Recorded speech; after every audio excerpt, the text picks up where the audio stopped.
कक्षा छठवीं सामाजिक विज्ञान। मैं आर.एस. प्रसाद सर आज आप लोगों को इतिहास का अध्याय 9 के प्रश्न उत्तर कराने जा रहा हूं। चलिए देखिए इसमें क्या कुछ दिया हुआ है। तो सबसे पहले लगभग 200 साल तक गुप्त वंश का शासन रहा, जिसे भारतीय इतिहास का स्वर्ण युग कहा जाता है। इस काल में छत्तीसगढ़ को दक्षिण कोसल के नाम से जाना जाता था। इसके अंतर्गत बिलासपुर, रायपुर, दुर्ग, राजनांदगांव और उड़ीसा राज्य के संबलपुर जिले आते थे। समुद्रगुप्त एक श्रेष्ठ राजा, सेनानायक, विद्वान, कवि तथा श्रेष्ठ संगीतज्ञ था। गुप्त राजा खुद को वैष्णव धर्म को मानते थे, किंतु उसके शासनकाल में सभी लोगों को अपना अपना धर्म मानने की स्वतंत्रता थी। गुप्त काल के सबसे प्रमुख खगोल शास्त्री और गणित के विद्वान आर्यभट्ट थे। इस काल के एक और प्रमुख वैज्ञानिक वराह मिहिर थे।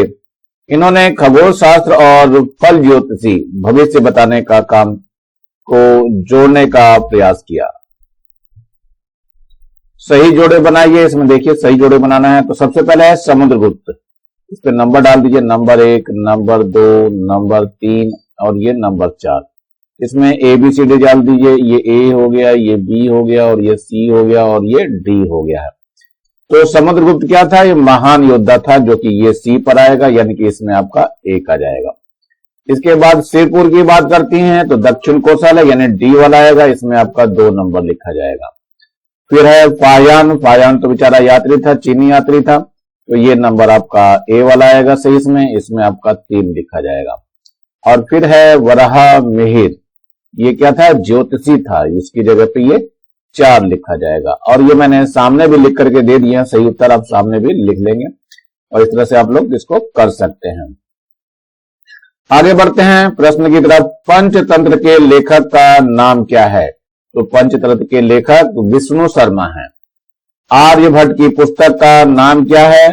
तो आर्यभट्ट की पुस्तक का नाम आर्यभट्टियम है। अजंता की गुफाएं क्यों प्रसिद्ध हैं?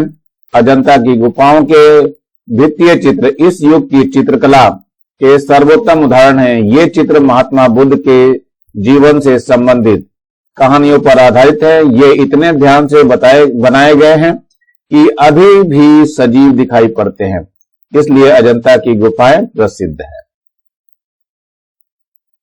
भारतीय गांव का मंदिर किस सामग्री का बना हुआ है? भीतर गांव का मंदिर। तो भीतर गांव का विष्णु मंदिर संसार में ईंटों से बना सर्वाधिक पुराना मंदिर है।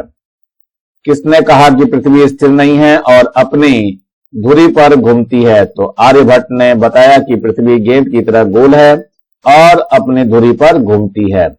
समुद्रगुप्त ने छत्तीसगढ़ के राजाओं के साथ कैसा व्यवहार किया?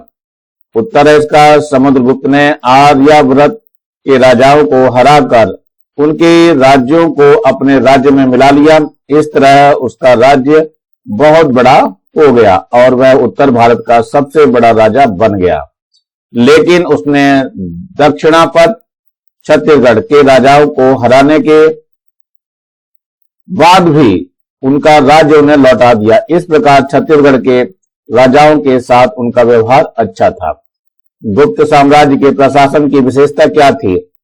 गुप्त राज्य की कई प्रांत या युक्ति में बांटा था और हर एक प्रांत कई जिलों या विषयों में बटा था।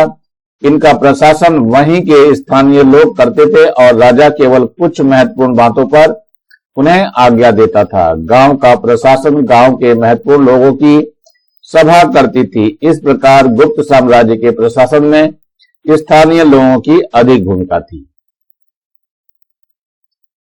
गुप्त काल के समाज में आपको कौन सी बातें अच्छी लगी?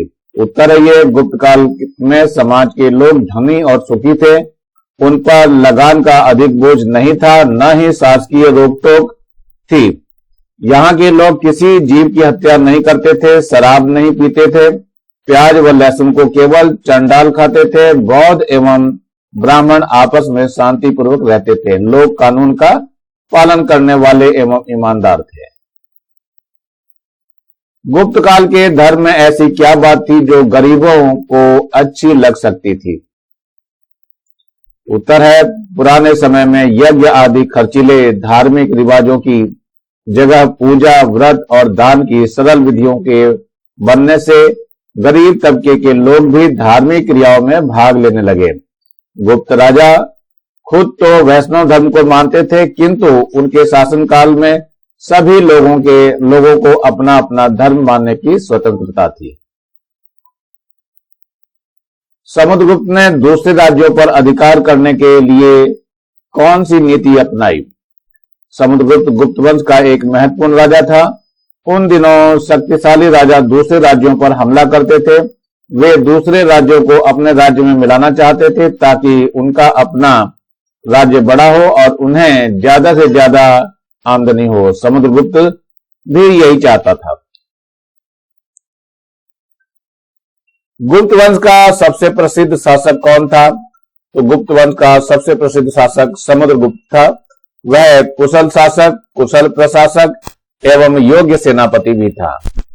गुप्त काल के प्रसिद्ध साहित्यिक कृतियों के नाम लिखिए। उत्तर है इसका गुप्त काल की प्रसिद्ध साहित्य कृतियां कालिदास द्वारा रचित कुमार संभव, मेघदूत, अभिज्ञान शकुंतलम जैसे विश्व विख्यात साहित्य की रचनाएं हैं। आर्यभट्ट कौन थे तथा इनके द्वारा की गई खोज के विषय में बताइए। तो आर्यभट्ट प्रसिद्ध ज्योतिषी और गणितज्ञ थे। इन्होंने ही सिद्ध किया कि पृथ्वी अपनी धुरी पर घूमती है। इन्होंने ही शून्य सिद्धांत और दशमलव पद्धति की खोज की।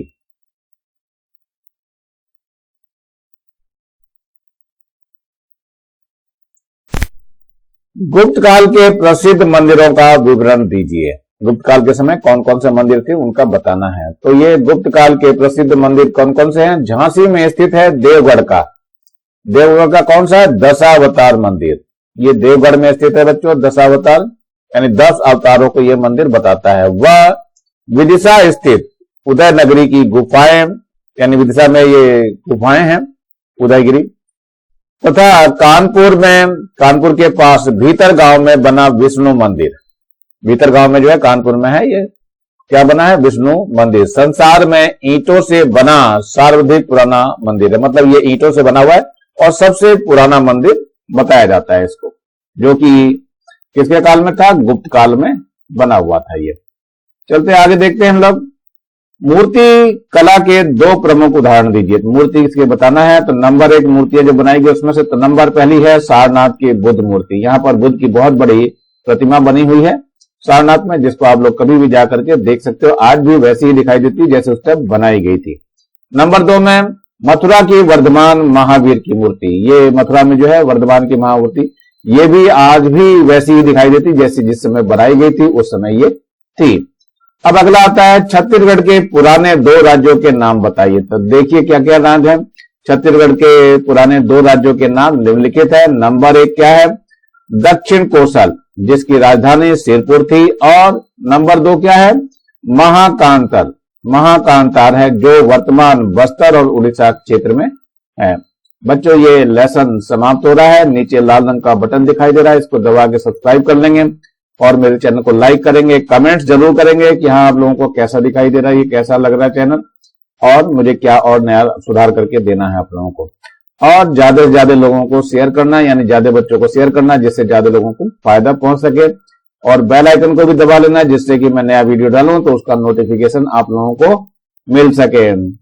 Thank you, have a nice day. इसी के साथ मैं आर एस प्रसाद सर आज का वीडियो यहीं समाप्त करता हूं।